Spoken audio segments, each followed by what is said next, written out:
Super, on est à l'heure. Et le covoiturage est là. Voilà, donc j'ai un peu de retard parce que je suis allé covoiturer, mais je suis là, revenu à l'heure. On va prier ensemble, demander au Seigneur de bénir notre matinée, notre rencontre. Je vous invite à vous incliner et nos voix s'élèvent maintenant jusqu'au Seigneur, notre Dieu.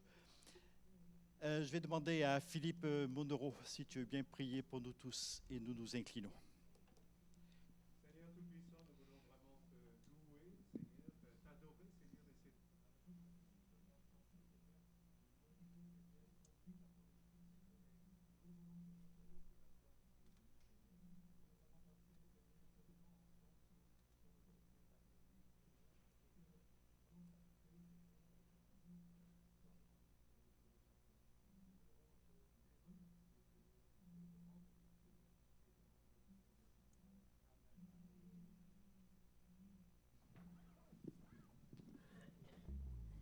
Ce matin, c'est encore avec beaucoup de joie qu'on peut se retrouver dans ce lieu pour louer le Seigneur, pour le célébrer.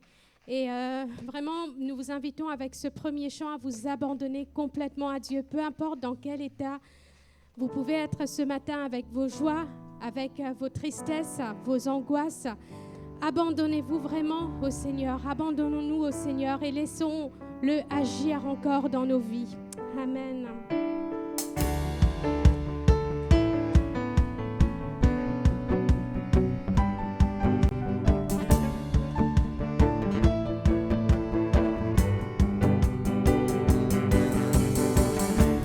Je viens dans ta maison, je veux te rencontrer, tel que je suis m'abandonner.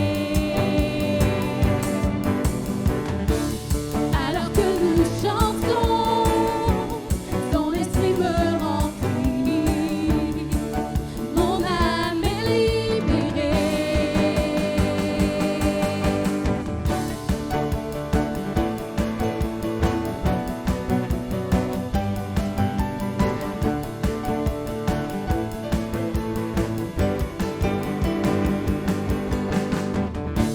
Je viens dans ta maison, je veux te rencontrer, tel que je suis m'abandonner. Alors que nous chantons, ton esprit me remplit, mon âme est libérée. Je te vois, je t'entends près de moi, tu es là, viens et souffle sur moi.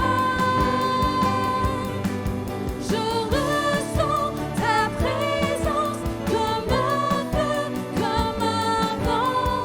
Jésus, je veux plus de toi.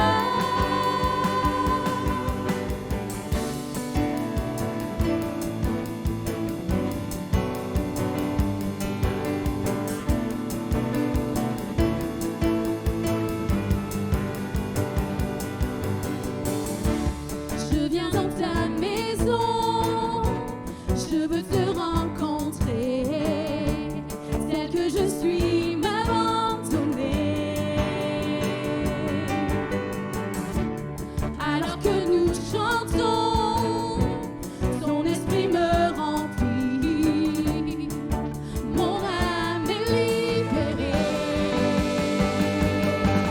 Je te vois, je t'entends près de moi, tu es là, viens et souffle sur moi,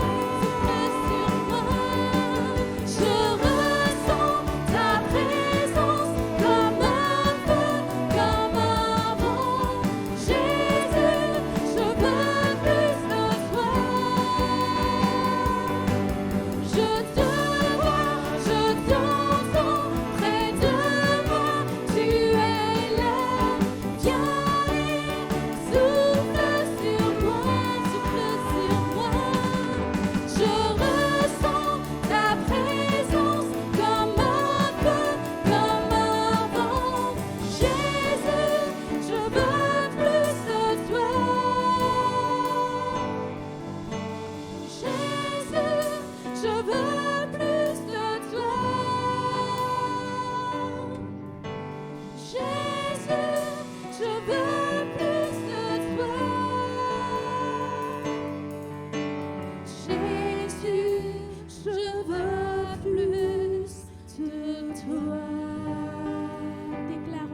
ce matin, Seigneur, mon Dieu, mon roi. Nous voulons plus te sentir dans nos vies, Seigneur, nous approcher de toi tel que nous sommes, Seigneur, mon Dieu. Seigneur, ton nom est merveilleux, ton nom est glorieux, Seigneur, mon Dieu, nul n'est semblable à toi, Jésus. Amen. Tu étais là dès la création, Fils unique du Dieu très haut.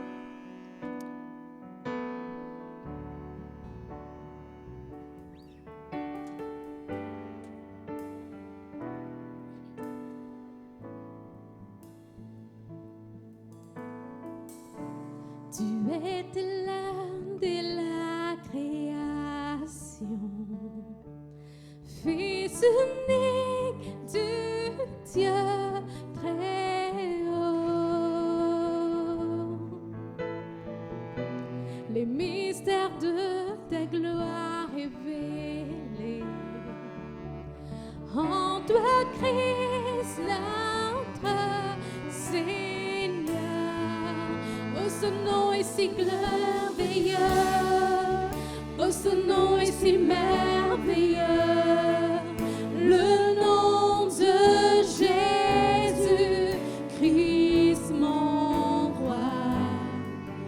Oh, ce nom est si merveilleux, sa beauté est sans pareil. Oh, ce nom est si merveilleux, le nom de Jésus.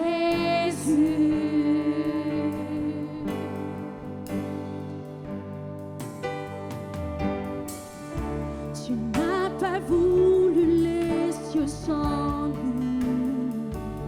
Alors Jésus, tu es venu. Son amour a vaincu mon péché. Rien ne peut nous séparer. Oh, ce nom est si glorieux. Oh, ce nom est si glorieux.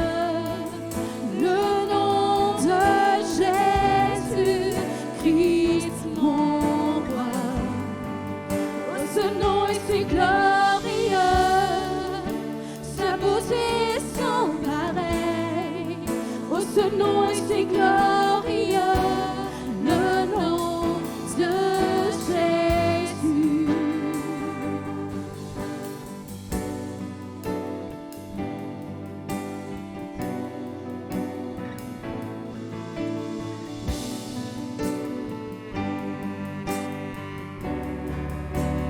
La terre a tremblé, le voile s'est déchiré, désarmant la mort et le péché. Les cieux chantent ta gloire, l'écho de ta victoire, car tu es le roi ressuscité. Tu es sans rival, tu es sans égal. Dieu, tu triomphes à tout jamais. À toi soit le règne, à toi soit la gloire, car ton nom surpasse tout autre nom.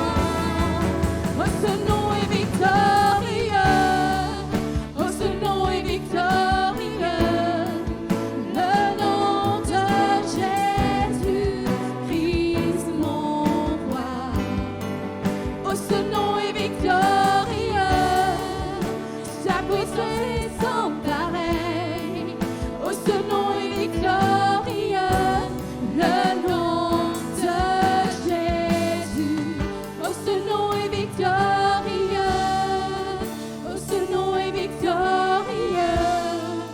le nom de Jésus-Christ, mon roi. Oh, ce nom est victorieux, sa puissance est sans pareil. Oh, ce nom est victorieux, le nom de Jésus. Oh, ce nom est victorieux, le nom de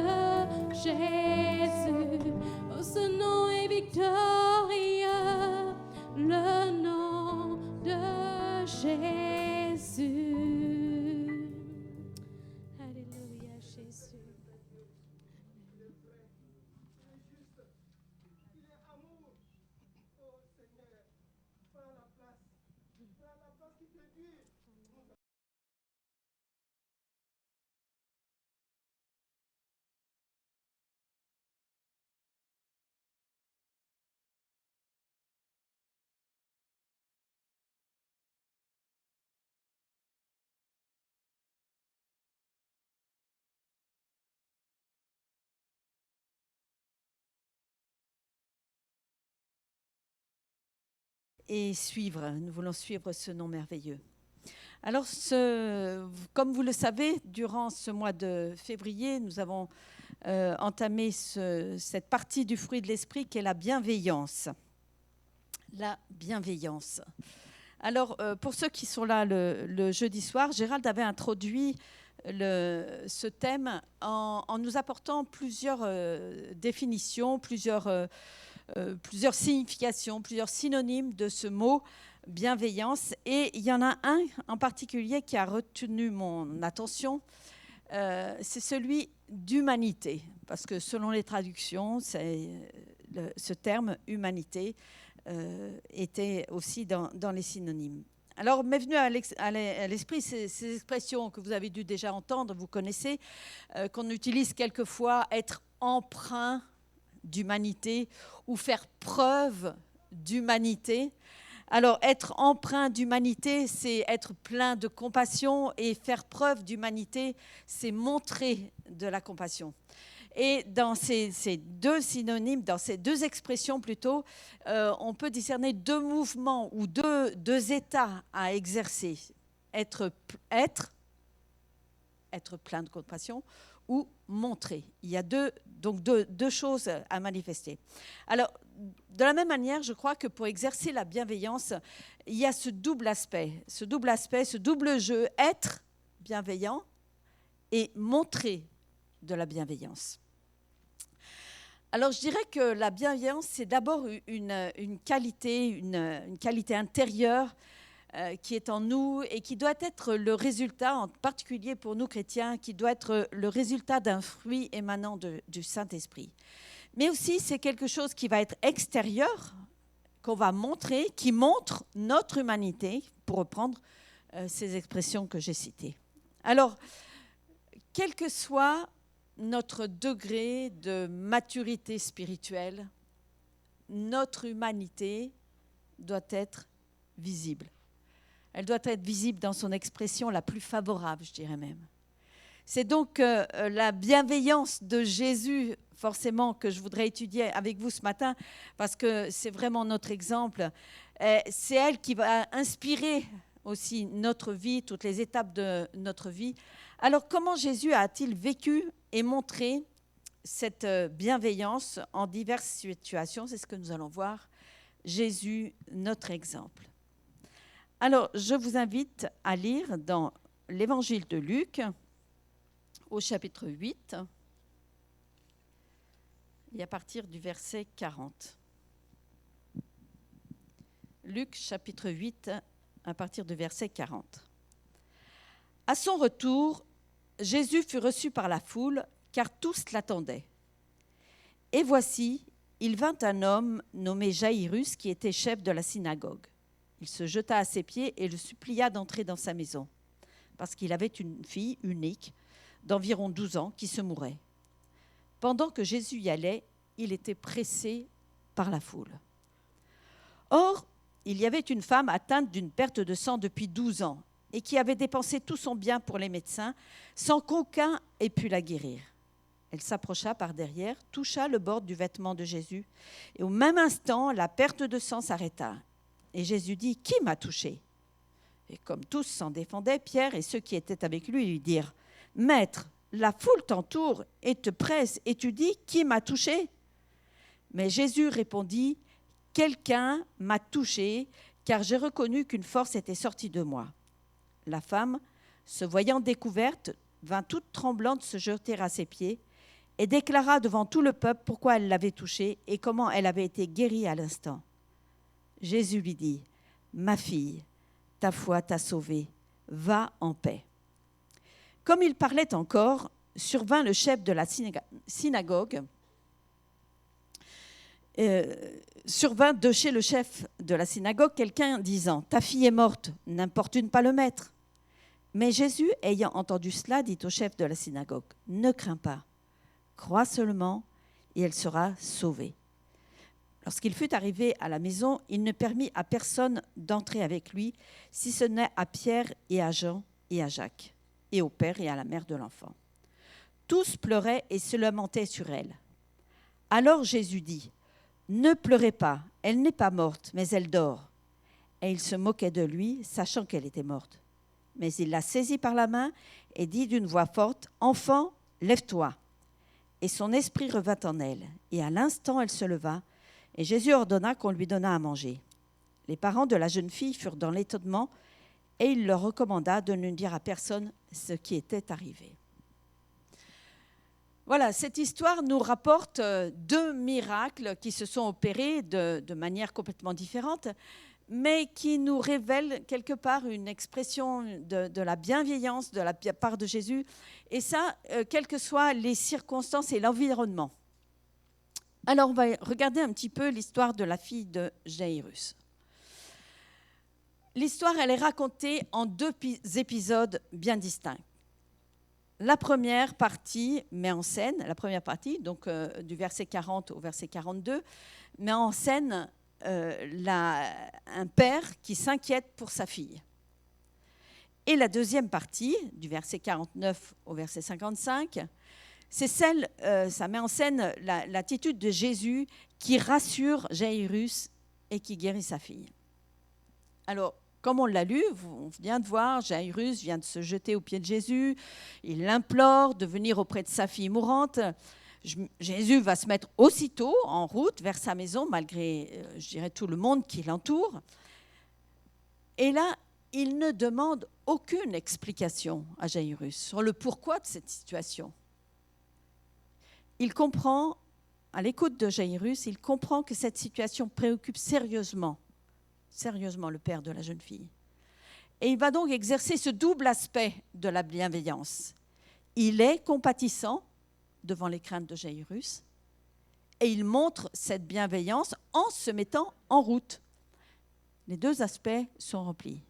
Il est compatissant et il se met en route. Et je me suis posé la question, comment réagissons-nous dans une situation similaire ? Est-ce qu'on ne fait pas souvent comme une estimation de la situation ? Est-ce que ça vaut le coup ? Là, ce qu'il me raconte, ouais, il exagère peut-être un peu, ça peut peut-être attendre, etc. Est-ce qu'on fait cette estimation avant de nous laisser toucher et d'être empreint d'humanité ? Est-ce que ce déplacement vaut la peine ? Quelquefois, on se pose la question, il me fatigue, hein. Là, il demande, mais bon, là, j'ai la foule, etc. Non. La bienveillance doit se révéler par une manière d'être, déjà, et se concrétiser ensuite par une manière de faire. Jésus va se trouver arrêté dans son élan, on l'a vu, pour aller vers cette jeune fille malade. Est-ce qu'il va l'oublier pour autant ?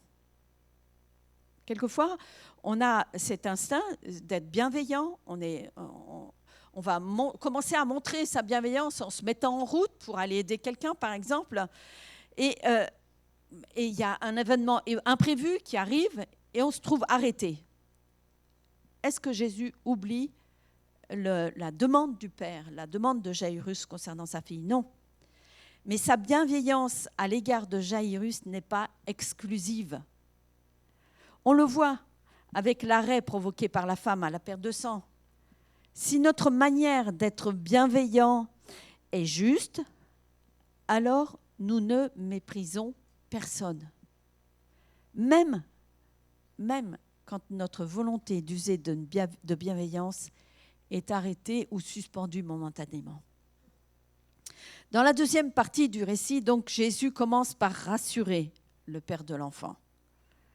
Il le rassure par rapport, entre autres, aux paroles qui viennent de lui être rapportées par des amis qui viennent de la maison, qui lui disent « ta fille est morte, c'est pas la peine d'importuner le maître ». Il va le rassurer. Il voit une famille qui a besoin d'un soutien dans un moment crucial. Ne crains pas, ta fille va vivre. Puis il va montrer aussi toute son humanité en présence de l'enfant qui est là étendu devant lui sans vie. Comment va-t-il manifester cela ? Il va commencer par faire sortir tout le monde de la chambre. Moi, je ne sais pas, imaginez, vous avez votre fille qui est malade, à l'article de la mort, qui vient visiblement de mourir. Et il y a tout un tas de monde. Vous n'avez pas envie d'être un peu seul avec cet enfant? Jésus le comprend, le cœur des parents.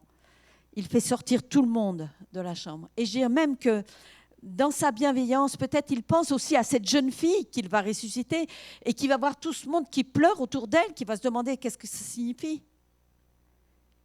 Il va faire preuve de bienveillance autant à l'égard des parents qu'à l'égard de cet enfant. Quel choc ça aurait pu être pour elle de voir déjà les pleureuses, les gens qui se lamentent sur la mort de quelqu'un. C'est horrible, hein. Enfin, je sais pas, essayez de vous mettre à la place de cet enfant, elle n'a que 12 ans, et voir ça, ce monde autour d'elle qui pleure. Non, Jésus fait sortir tout le monde. Et ça, je crois que c'est aussi de la bienveillance de la part de Jésus à l'égard de cette jeune fille. Enfin, une dernière preuve d'humanité, je dirais, de la part de Jésus à l'égard de la jeune fille, c'est qu'il va inviter les parents à lui donner à manger. Il reste humain. Il comprend que cette jeune fille a besoin d'être nourrie, a besoin de se restaurer. Il ne néglige pas ses besoins physiques, les besoins physiques de cet enfant. Il l'a fait lever, certes, mais après il demande aux parents, donnez-lui à manger. Jésus a fait preuve d'humanité autant à l'égard des parents qu'à l'égard de leur fille. Il n'a rien négligé. Il a fait preuve d'humanité, de bienveillance, de compassion, je dirais, à l'égard de toute la famille. Et j'ai envie de dire qu'il a presque fait une thérapie familiale dans ce cas-là. Il a restauré tout le monde. Et puis, comme je vous le disais, dans cette histoire que nous avons lue, il y a cette deuxième guérison, celle de la femme à la perte de sang, qui est donc inclus dans le récit de l'histoire de la fille de Jaïrus. Jésus aurait pu négliger cette femme, sous prétexte qu'il était en chemin vers un autre besoin. Et je dirais même que l'acte de guérison a eu lieu même sans qu'il s'en aperçoive et sans qu'il ne remarque cette femme. Elle s'est approchée par derrière, il n'a rien vu, il a simplement ressenti quelque chose. Mais là aussi, il montre de la bienveillance à l'égard de cette femme. Et elle en a tellement besoin. Elle en avait autant besoin que de sa guérison. Certes, elle a reçu sa guérison, mais elle avait besoin aussi de ce regard de compassion de la part de Jésus sur elle. Elle avait été mise au banc de la société à cause de l'impureté permanente qui l'affligeait. Et elle va faire un geste simple, un geste tout simple, mais accompagné d'une foi véritable, d'une foi profonde, d'une foi réelle. Elle touche le vêtement de Jésus. Ça nous est rapporté dans Matthieu chapitre 9, verset 21, qui nous livre cette réflexion qu'elle s'est faite. Si seulement je pouvais toucher son vêtement, je serais guérie. Il y a vraiment quelque chose qui émane d'elle, cette foi vivante qui est en elle. Et lorsque Jésus va chercher qui l'a touché, il ne se borne pas à accepter la remarque des disciples qui dit « Mais non, mais Seigneur, tout va bien, tout le monde est là, on est coincé, il y a du monde autour de toi, tout le monde te touche. » Non, non, non. Il cherche du regard. Il prend le temps de chercher. Il fait preuve d'humanité. Il fait preuve d'humanité et il cherche du regard celle qu'il a touchée, cette femme qui s'est jetée à ses pieds. La sensation qui envahit Jésus lorsqu'il a été touché, moi je me serais dit, attends, qu'est-ce qui se passe? Enfin, ça aurait pu susciter une réaction d'énervement. Attends, il y a quelqu'un qui m'a touché pas comme il faut, etc. Il aurait pu être énervé et se poser des questions. Non, non. Ça ne provoque pas de réaction négative.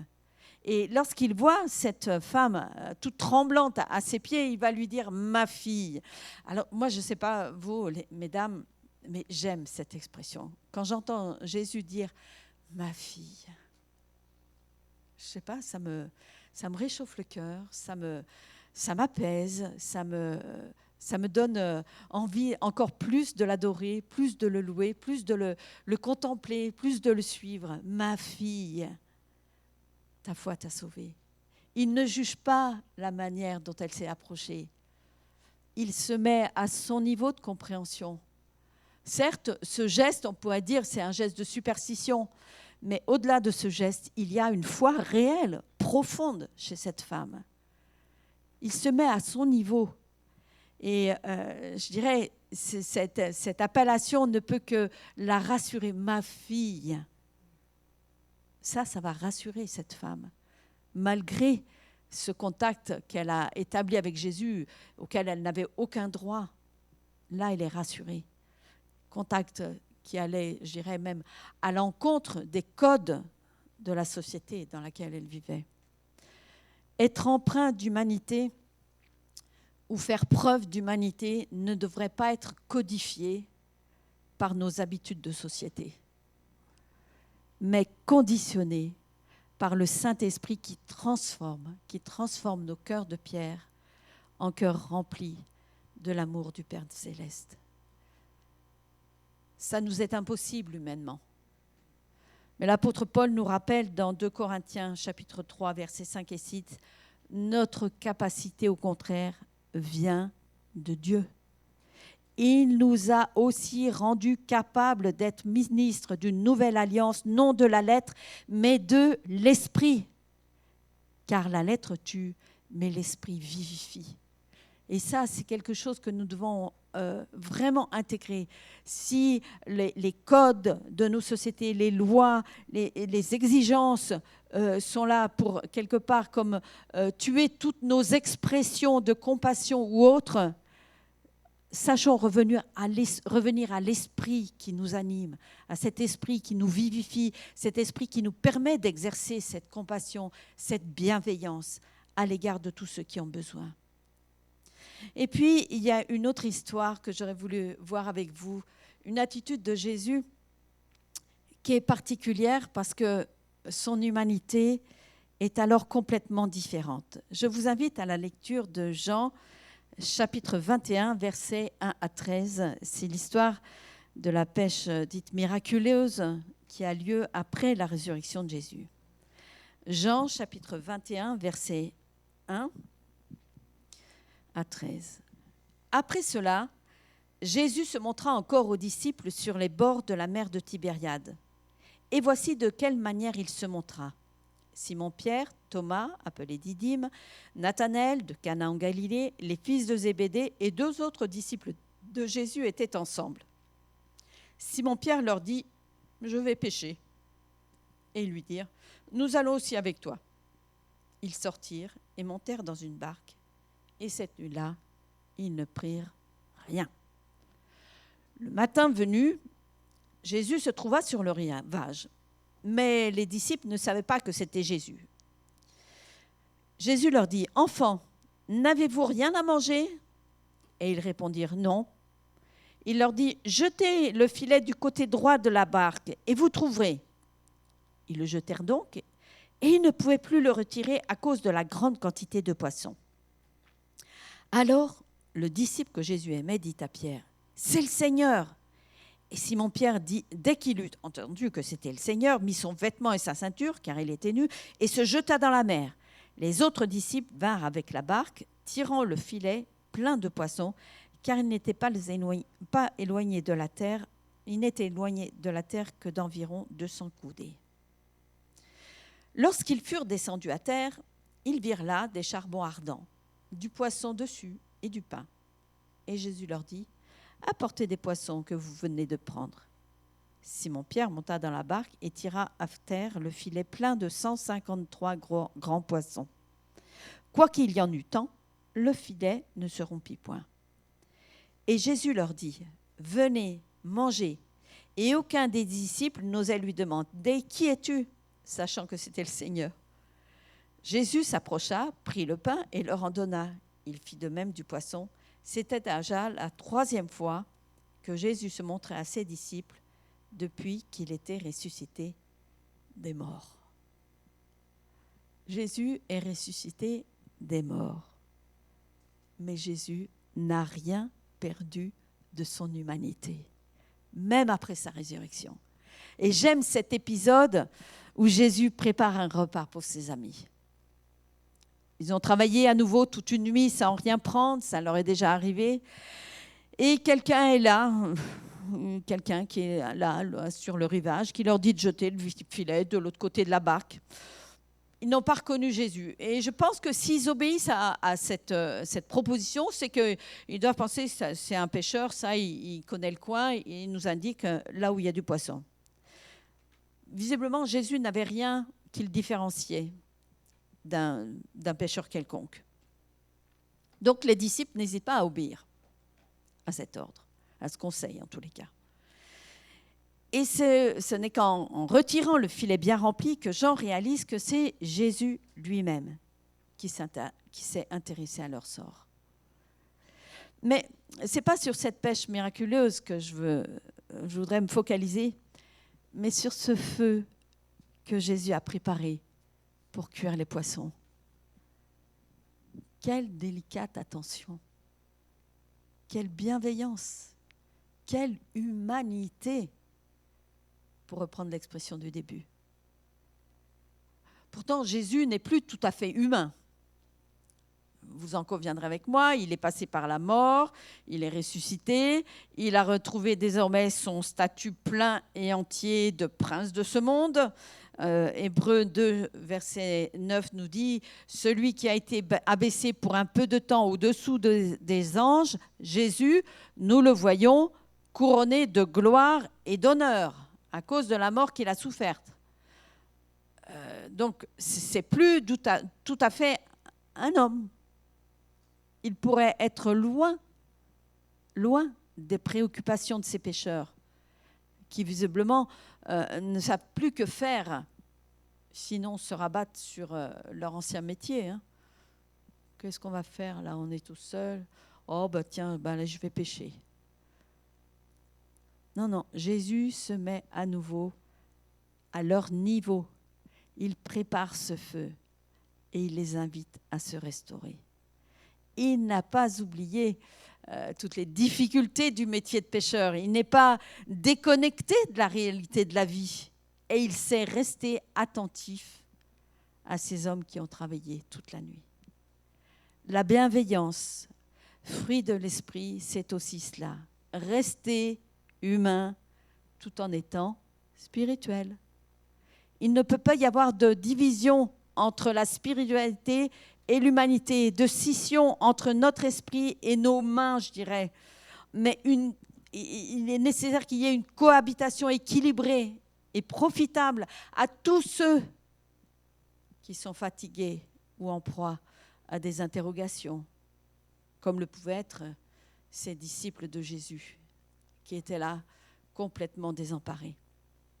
Et c'est grâce à cette attitude bienveillante que Jésus va pouvoir avoir une discussion de fond avec Pierre après ce repas. Il y a d'abord eu le repas et après, il va discuter avec lui. L'apôtre, lors de la discussion, a été rassuré quant au pardon total de Jésus. Rappelez-vous, Pierre avait avait renié son maître juste avant la crucifixion. Et il était parti en pleurant, le coq avait chanté, il était mal. Et il savait qu'il y avait quelque chose qui avait besoin d'être restauré en lui, dans sa relation avec Jésus. Mais il est rassuré quant au pardon total de Jésus. Et si on lisait le texte qui suit dans Jean 21, du verset 15 au verset 19, on verrait toute la discussion que Jésus a avec l'apôtre Pierre. Et dans sa bienveillance, Jésus a d'abord rassemblé ses amis autour d'un repas et ensuite, il s'est entretenu avec Pierre. Il l'a restauré physiquement avant de le restaurer dans son identité de disciples et d'apôtres. Et Jésus veut nous restaurer dans tout notre être, esprit, âme et corps. Il y a un verset dans Jean chapitre 7, verset 23, qui relate l'histoire d'un homme qui a été guéri un jour de sabbat. Et Jésus va dire, j'ai guéri un homme tout entier, le jour du sabbat. Et il en est de même pour Pierre. Il a été restauré physiquement avec ce repas que Jésus avait commencé à préparer, parce qu'il avait quand même prévu du pain, etc. Il a rajouté les poissons que les disciples avaient pêchés, mais il a été restauré aussi dans son identité, dans sa personne intérieure, dans son être, dans son âme, dans son esprit. On peut noter également que la bienveillance de Jésus ne provoque pas, en tous les cas, envers ceux pour qui l'on fait preuve d'humanité, elle ne fait pas preuve de... ça ne nous rend pas naïfs. On n'est pas aveuglés, on sait bien, Jésus connaissait bien Pierre, il savait qu'il l'avait renié, il savait tous ses défauts, tous ses travers, etc. Il n'était pas naïf, Jésus. Mais il a fait preuve d'humanité. La bienveillance ne nous rend pas naïfs. Jésus reste clairvoyant et sa vision juste des choses lui permet d'apporter une réponse juste et équilibrée à celui qui en a besoin. Dans son dialogue avec Pierre, Jésus l'a progressivement élevé dans le ministère dont il aurait la charge après son départ, et aussi il a averti des difficultés qui l'attendaient dans ce service. Être bienveillant nous incite à parler vrai, malgré tout, mais avec bienveillance, avec compassion.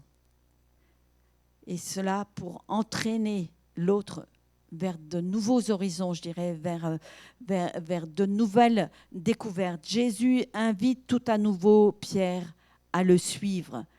À la fin du chapitre 21, il va lui dire, au verset 19, « Suis-moi ». Pourtant, il lui a déjà dit une première fois, mais là, il lui redit, « Suis-moi ». Il parle vrai, il lui rappelle qu'il a besoin du pardon, il a besoin de cette restauration, mais aussi il l'entraîne dans une nouvelle direction, un nouveau départ. Il ne lui cache rien, il lui parle vrai. Alors en conclusion, j'ai envie de dire qu'être plein d'humanité et faire preuve d'humanité devrait faire partie de la manifestation de ce fruit de l'esprit dans toutes nos relations les uns avec les autres. En ce qui concerne l'histoire de Jaïrus, j'ai retenu cela, c'est que notre écoute du besoin de l'autre est réelle et la réponse est adaptée à son attente. Notre écoute doit être réelle et adaptée à l'attente de l'autre. Notre manière d'être et de faire respecte notre prochain et lui permettre de développer sa confiance envers son Père céleste. L'histoire de la femme à la paire de sang, elle me fait penser que nous ne sommes plus emprisonnés dans nos schémas de pensée, mais le Saint-Esprit nous permet de les dépasser pour faire preuve d'empathie à l'égard de l'autre. Et enfin, dans cette dernière histoire où Jésus, après sa résurrection, a été tellement attentif aux besoins de ses disciples, était tellement bienveillant à leur égard, elle me rappelle que plus nous sommes spirituels, plus nous devenons humains. Ça peut être contradictoire, mais je crois que plus nous sommes spirituels, plus nous devenons humains. Souvent, les gens qui sont très spirituels n'ont plus rien d'humain. Non. Jésus nous montre l'exemple que lui qui était passé d'un état à un autre, il est resté humain. Et nous pourrons être empreints d'humanité, faire preuve d'humanité à l'exemple de Jésus. Alors que Dieu nous aide à vraiment cultiver ce fruit de l'esprit, cette bienveillance avec tous ces aspects, afin que nous puissions continuer à marcher, à nous développer et à ce que l'esprit qui donne la vie continue d'agir en nous et à nous transformer à l'image de Jésus. Merci Seigneur. Merci Père parce que tu nous as envoyé Jésus qui a été un exemple parfait dans tout ce qu'il a vécu Seigneur et nous voulons vraiment nous inspirer de ce qu'il a vécu, nous inspirer de tout ce qu'il a fait, nous inspirer de sa manière d'être, nous inspirer de sa manière de faire Seigneur afin qu'à notre tour nous puissions être inspirants pour d'autres aussi qui ont besoin, tellement besoin de cette libération intérieure, de cette vraie liberté qui est en toi, Jésus. Merci pour ce royaume céleste dans lequel tu nous fais entrer en nous invitant à marcher à ta suite, à être sensible à ton esprit, afin d'être transformé jour après jour à ton image. Que ton nom soit élevé, glorifié. Garde-nous, Seigneur, dans ce bon état d'esprit, Seigneur, afin que ton nom seul soit glorifié et que ton nom seul soit révélé au travers de nous. Que ton nom soit glorifié, Jésus. Amen. Amen.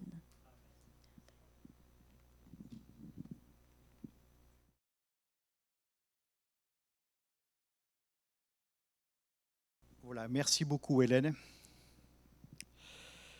Je ne sais plus qui a traduit la bienveillance par humanité. J'ai plus mes notes en tête, mais j'ai trouvé très intéressant ce que tu nous as dit. Très intéressant parce que il y a des courants de pensée qui tournent dans les milieux chrétiens. Il ne faut pas qu'un chrétien ait des émotions. Ça ne vous fait pas réagir? Moi, ça me fait bondir. Je trouve ça tellement absurde. L'amour, c'est quoi si ce n'est une émotion? La bienveillance, c'est quoi si ce n'est quelque chose qui vient du cœur humain? Et quand notre source est en Dieu et que nous puisons en Dieu, de sa nature, de sa personnalité, de son fonctionnement, par voie de conséquence, nous sommes bienveillants. Alors je m'adresse à un peuple de bienveillants. Ça veut dire quoi finalement, bienveillant? Est-ce que quelqu'un pourrait me le dire en 2 mots? Veiller au bien? Voilà, tout simplement. Donc si on apprenait leçon numéro 1 à l'église de Poitiers ce dimanche matin, être bienveillant, veiller au bien des autres. On recherche souvent le mal chez les autres, mal existant, mal suspecté, mal à trouver. Si on apprenait aussi à veiller au bien des uns et des autres. Même mieux, si on arrivait à voir les autres comme étant des gens bien, ce serait pas mal. Alors, en prenant le repas du Seigneur, et pour cela, j'ai envie de m'associer Nathalie et Christophe, ainsi que Marine et Simon, qui sont là, tous les 4. Christophe est caché dans le couloir, enfin, il réapparaît. Donc, vous allez préparer la table du Seigneur, s'il vous plaît, et nous allons continuer à louer le Seigneur, à l'élever ensemble. On ne va pas chanter. Moi, je vous invite simplement à... si on a besoin d'un chant pour booster notre louange, c'est qu'on n'a pas capté ce qu'était la louange, en fait. Je crois qu'il faut être vraiment clair de ça. Donc, je vous invite à louer le Seigneur, à l'élever, à l'adorer. Nathalie va prier pour demander à Dieu de bénir ces moments que nous voulons partager. Et on va prendre un repas humain. Vous êtes d'accord? Avec des choses humaines. Le pain était fabriqué par des humains, ainsi que le fruit de la vigne. Donc, on va prendre un repas humain. Ce n'est pas un repas qui a notre proportion, il est là, tout proche, de notre terre, notre fonctionnement, de ce que nous mangeons au quotidien.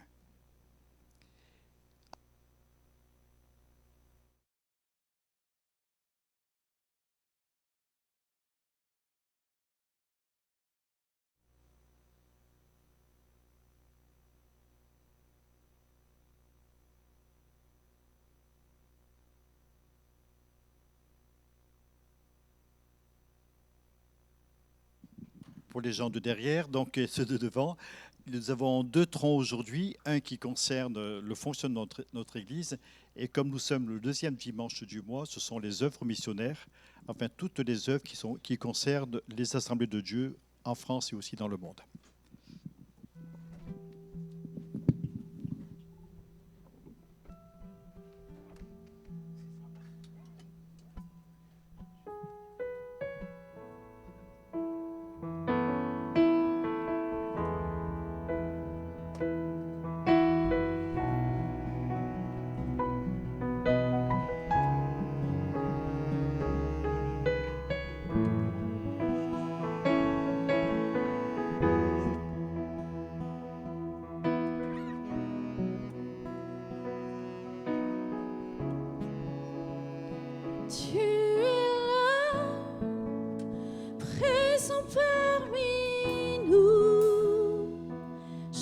t'adore, oui je t'adore, tu es là, agissant parmi nous, je t'adore, oui je t'adore.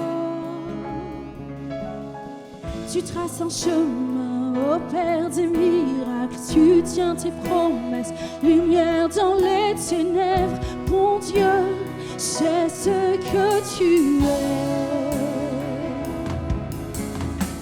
Tu traces un chemin au Père des miracles, tu tiens tes promesses, lumière dans les ténèbres, mon Dieu, c'est ce que tu es.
Au Père des miracles, tu tiens tes promesses, lumière dans les ténèbres, mon Dieu, c'est ce que tu es. Tu traces un chemin au Père des miracles, tu tiens tes promesses, lumière dans les ténèbres, mon Dieu, c'est ce que tu es. C'est ce que tu es. C'est ce que tu es, c'est ce que tu es, c'est ce que tu es.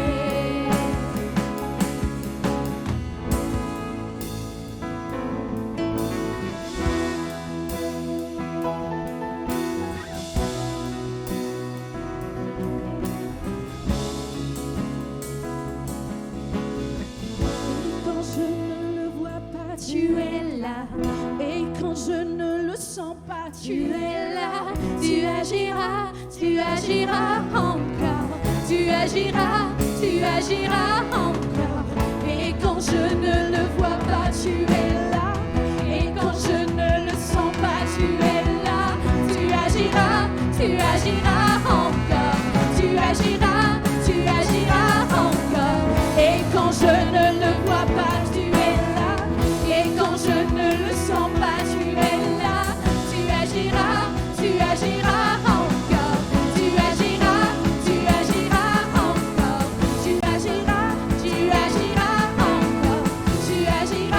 Tu agiras encore. Trace un chemin au Père des miracles, tu tiens tes promesses, lumière dans les ténèbres, mon Dieu, c'est ce que tu es. Tu traces un chemin au Père des miracles, tu tiens tes promesses, lumière dans les ténèbres, mon Dieu, c'est ce que tu es. Tu traces un chemin au Père des miracles, tu tiens tes promesses, lumière dans les ténèbres, mon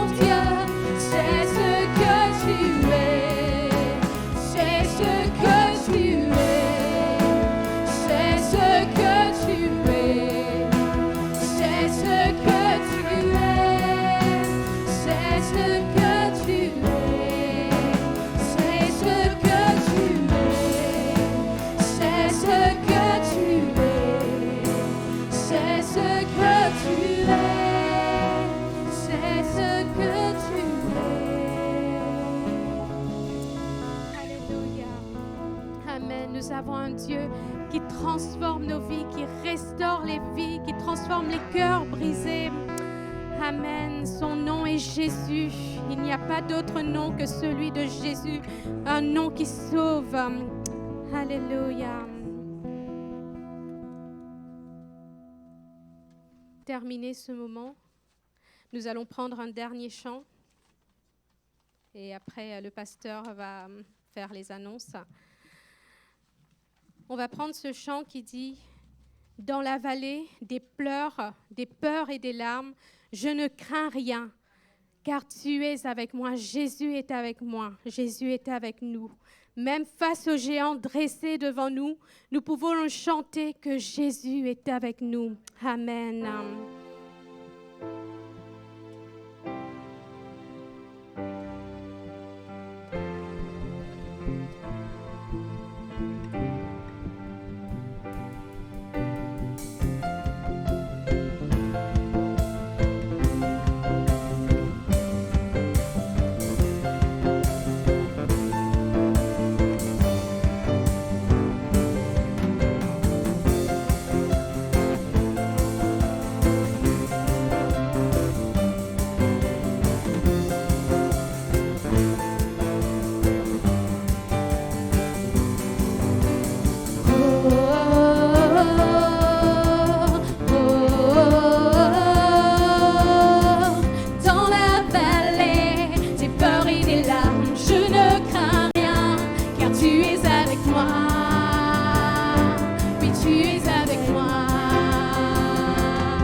Par la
marcher par